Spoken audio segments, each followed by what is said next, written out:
Hey guys, thanks for tuning in to the Stain and Seal Show. I appreciate you watching this clip. I think you're gonna love it. Here it goes. All right, prevention of finish failure. So here's some things that they figured out that we can use for prevention of finish failure. So the simplest and best solution for preventing failure of the finish on flat grain siding is to install the siding with the solid texture side, the rough side, out. Ah, the saw textured side is the side of choice for improving the service life of penetrating semi-transparent stains. So we've known that for years. We always recommend staining the rough side.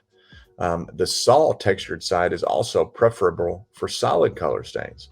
Applying the finish to the saw textured side increases film thickness and mechanical adhesion or bite.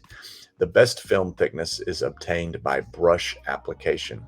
If the finish is applied by roller or spray, back brush the finish immediately after application to even it out and work it into the wood surface. This will prevent bridging and gaps in the finish.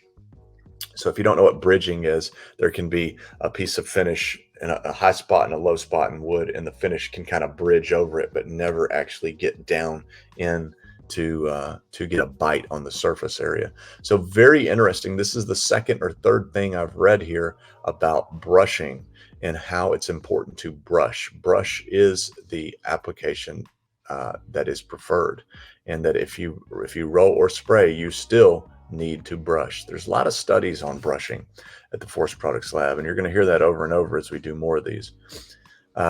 If flat-grained siding must be installed smooth side out, use a top quality 3-coat paint system that includes a stain blocking primer. In selecting a finish for highly colored woods such as western red cedar or redwood, be sure that the primer is impervious to bleeding of water-soluble extractives. Oil-based primers block better than latex-based stain blocking primers.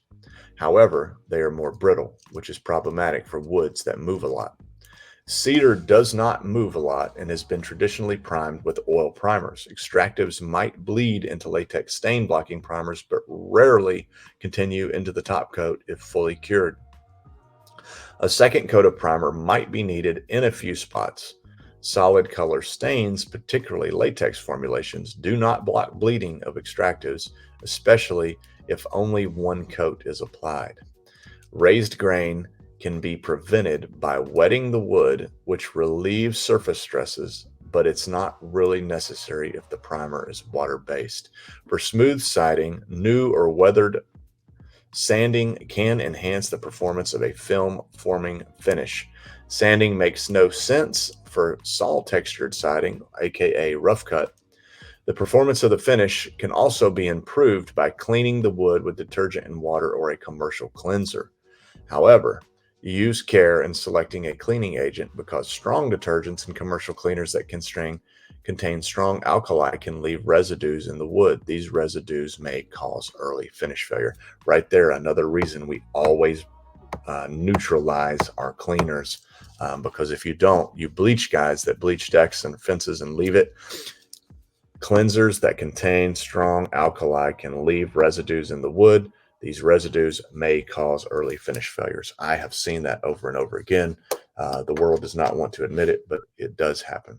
All right, guys, thanks for tuning in to the Stain and Seal Show. I really hope you enjoyed that clip. To see another clip just like it that I think you're going to love, click on this link right here. Or if you want to see the full episode, check us out down here. Now make sure you subscribe and like, and we'll see you on the next Stain and Seal Show.